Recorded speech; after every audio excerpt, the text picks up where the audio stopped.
halkan waxaan ku arkay oday ma garanayo professionkiisu waxa uu yahay laakiinse waxyaabo aan xaqiiq ahayn telefishinka la dhaho Somali TV oo markaa mala Hargeysa ee Somaliland laga leeyahay ayaa markaa wuxuu sheegaya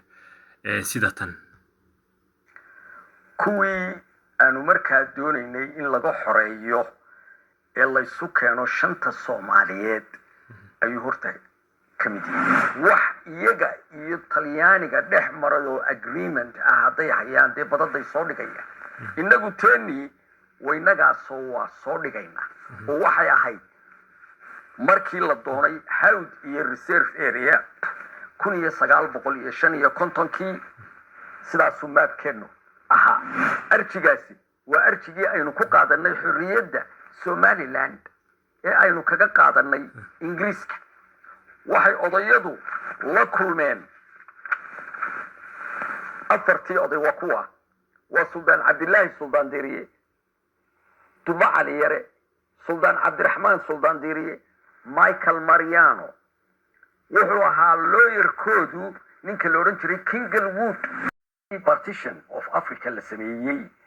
waxa Somaliland iyo Ethiopia ay ahaayeen kuwii colonialka reer Yurub ka baxsaday ee aan gelin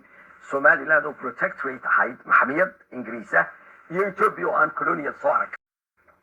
waxyaabihii la yaab kala ahayd ay kala kulmeen waxa ka mid ahaa waxay yiraahdeen anagu waxaanu ka nimid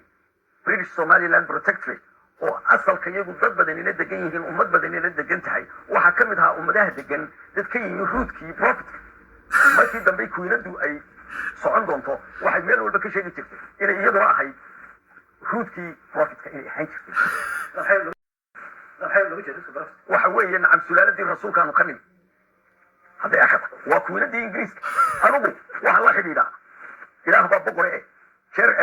Charles inankiisa William warshad iyo 20 sanadood bal istaaga oo gooniisu taaga oo Commonwealth ka adkashaane qoomihii markaa joogay ayaa waxay yiraahdeen shanta Soomaaliyeed baanu doonaynaa ra'iisul wasaaraha ka mid ah kuwii la xoreynayay oo Ethiopia wali ku jira Djibouti baa ka mid ahay Kenya ka mid ahay Koonfur baa ka mid ahay British Somaliland baa ka mid ahay in wax laynoogu yeerayay ayaa adan cadde oo buqsan oo wareer ku jira ayaa la yiri maxay ahayn qoladan markaas waa qolo xoogaa yar barakaysanoo xorriyad bay wadaan ay doonayaan inay nagu soo darsanayaan wuxuu yidhi war wax shuruudaa miyay wataan markaas ay ma wataan waagaa waxaa joogay ninkan xasan sheekh adeeradii geeni United Nationka oo 38 dowladood in aqbaleen oo Israa'iil ugu horreysay inay iyagii fadhiistaan oo kursiga isku calliyaan oo UN-kii fadhiistaan marka Umar say ku noqotay ku fadhiistay waxa Israa'iil markuu yimid waxay ku fadhiisteen markiiba waxay sameeyeen wax la yiraahdo Somali Republic hadda halkii adigu aad oran weyday dawlana xorriyadaydii sitay oo ana buugaygii sitay UN-kana xaq u leh oo waxa la yiraahdaa Somaliland baa la yiraahdaa ayay yiraahdeen Soomaaliya ilaan caam bay ku qaadeen ayaa fadhiisanaysa kursiga UN-ka maantana waxay tahay inuu ku soo galo ninka ra'iisul wasaarihi fiise laas caarad ku yimaado oo amar qaato oo uu dadka weydiiyo hadduu general knowledge-kiisu uu dhisan yahay oo taariikh uu hayo oo xuduudaha maanta taagan inoo kala taagan muxuu tagi waayay Djibouti intuu galo cala sabiil xataa oo ay yiraahdo dad baan ku shirinay waxa la yiri gaal diro gartiisana si daxagee ka bilaaba malaha intaan dhageysanayay inta dabcan qof weyn dadka weyn lama caayo laakiin inta waxyaabood oo falsa ah uu sheegay يعني wada ka faaraysa hawd iyo receive area ba anagoo wadanaba xorriyada la siiyay wafaas Somaliland lama gumaysan wuxuu yiri Somaliland iyo Ethiopia lama gumaysan Somaliland protectorate bay noqotay Somaliland lama gumaysan waa yaab iyana waa yaab kale treaty ba Somaliland oo dhan bu Ingiriisku treaty la galay waa hadalkiisu yiri Somaliland oo dhan Ingiriisku treaty la galay iyo dadka ku noolba taasu again waa been taariikhda lagu ma hayo 7 book baan ku hayaa 7 boqoraya inaan dhulbahante wax treatia dadka diirka cad uusan la gelin bale xataa waxaan ku hayaa documenti kale oo markaa ka hadlayay beelahan reer dhulbahante ee reer hawdka caligeriga iyo beelo kale oo reer hawda oo marka ay ku tilmaameen inay Yurubyaankii u diideen inay caro dhulbahante soo galaan waa jifo dhulbahante ka mid ah ayaa laga cabanaya leeyahay Yurubyaankii bay u diideen inay gobolada waqooyi oo xagga dhulka soo galaan iyagaan wadan bay dhaheen ma garanaysaa ciidamo ilaaliya oo kolanya amba waxa loo yaqaano escort marka waxay dhaheen sida daraadeed maadaama nimanka reer hawd ay noo diideen dhulka inaan soo galno dawladda iyo nimankan dadkan dhulbahante was arkayaan beelahan dhulbahante again waxa weeye beenaha la yaab kale marka uu odayganu isagu si kastaba hor dhehe uu sheegay koonfur baan wuxuu yiri koonfur baan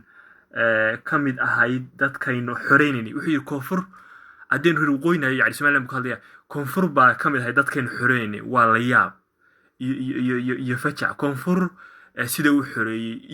iyo sababahan uu leeyahay waa la yaab iyaduna okay si ogow wuxuu kaloo inta raaciyay waa inta ka dhageystay hadda ogow waan iskaga tagay because waqti lumiso another 20 minutes miya xoogaa laba si harsan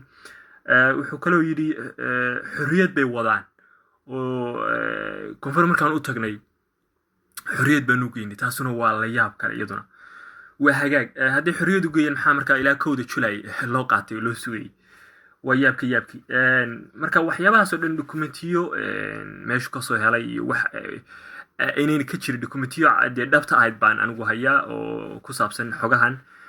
marka waxaan la isku dhaafay aan ku leeyahay waxa weeye dadkanu subxaanallah yani af miishaarnimo ayay taariikh ku sameeyaan yani waxyaabaha la yaab kale waxa weeye xaqii oo cad oo aad arkayso bay doonayaan inay jid xaq daradii u sameeyaan hadda adigoo og xaqu inay halkaa tahay bay doonayaan inay leexiyaan waana sababta ay u liibaani la'yihiin oo markaa guriga waxaa laga bilaabaa foundationka waxa weeye saldhigga aasaaska gurigu waxa weeye saldhigga oo meesha guriga laga qotomiya haddii markaa saldhiggoodu uu yahay mid aan laga soo bilaabayo guriga saqafka dee mar walba gurigii ma istaagay oo guri bilaa saldhigii ma istaagay marka ayaan darada iyaga laftirkooda haysatahay waxay iskaga daba wareegayaan waxa weeye ummad aqoon leh oo xataa ummaddan wax u kala iclaamin karta ma haystaan oo dad aan runtii aqoon saas haysan oo iska xamaasadaysan ayaa ummaddii jihaynaya xataa commentiga markaad aragtid dad badan baa iyaga magaranaysaay u bahalkeynaya oo xataa iyaga raacsan oo le magaranaysaay ninkan waxa uu ku saxsan yahay يعني iyaga laftirkooda aqoon darada haysa waad arkaysaa marka bulshadii hadday dad indhala ay hogaamiyaan waxaad markaa garanaysaa in bulshadaas ay gebi ka dhacayso iyo qarar intaasaan kaga baxayaa waa inayo mar kale insha allah